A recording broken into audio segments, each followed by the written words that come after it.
BJP की जीत हुई है। कुर्नी सीट पर बीजेपी की जीत।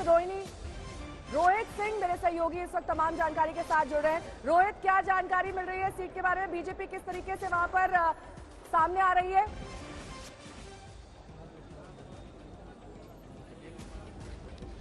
देखिए नेहा, बड़ी जीत बीजेपी को हासिल हुई है बिहार में। बिहार के कुर्नी, जो कि मुजफ्फरपुर जिले में पड़ता है, वहां पर उपचुनाव हुआ था। उसके नतीजे घोषित किए गए हैं आज, और जो फाइनल नतीजे आए हैं उसमें बीजेपी ने जेडीयू उम्मीदवार को 3600 से भी ज्यादा मतों से हार दे दी है, यानी कि शिकस्त दे दी है। और बीजेपी के जो उम्मीदवार हैं केदार प्रसाद गुप्ता, उन्होंने बड़ी जीत हासिल की है। और देखिए, दिलचस्प बात यह है, हम क्यों कह रहे हैं, क्योंकि ये पहला मुकाबला था गठबंधन टूटने के बाद। जब एनडीए गठबंधन टूटा, नीतीश कुमार बीजेपी से अलग होकर वो महागठबंधन में गए, उसके बाद ये पहला चुनाव था जहां पर जेडीयू बनाम बीजेपी उम्मीदवार ये लड़ाई हो रही थी। यहां पर बीजेपी और जेडीयू डायरेक्ट फाइट में थे, और नीतीश कुमार, तेजस्वी यादव ने यहां पर जबरदस्त प्रचार प्रसार भी किया था। लेकिन इसके बावजूद भी बीजेपी ने जिस तरीके से यहां प्रचार प्रसार किया, चिराग पासवान का भी समर्थन मिला, उसके वजह से बीजेपी ने ये सीट जो है वो जीत ली है, और जेडीयू को जो है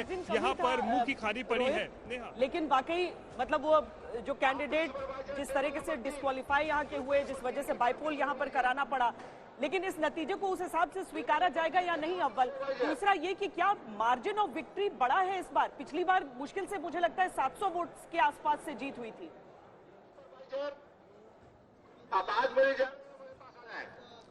बिल्कुल, देखिए पिछली बार जब 2020 में विधानसभा चुनाव हुए थे तो आरजेडी ने यहां से जीत हासिल की थी, अनिल साहनी ने, लेकिन जीत का जो अंतर था केवल 712 वोट से उनकी जीत जो हुई थी। और लेकिन इस बार जो बीजेपी की जीत हुई है, जीत का जो मार्जिन है वो अच्छा खासा है, 3600 से भी ज्यादा है। और अगर आप विधानसभा चुनाव की बात करें तो विधानसभा में 3, 3500, 4000 के अंतर से अगर आप जीतते हैं तो एक अच्छी और बड़ी जीत मानी जाती है। तो कहीं ना कहीं बीजेपी ने एक बड़ी जीत हासिल की है, और बीजेपी के लिए कहीं ना कहीं एक मॉरल बूस्टर भी है, क्योंकि जिस तरीके से सरकार से वो अलग हुए थे अगस्त में, नीतीश कुमार का साथ छूटा था, उसके बाद पिछले बार टूटने के बाद बीजेपी के लिए ये बम्पर जीत, और ये अच्छी खबर बिहार से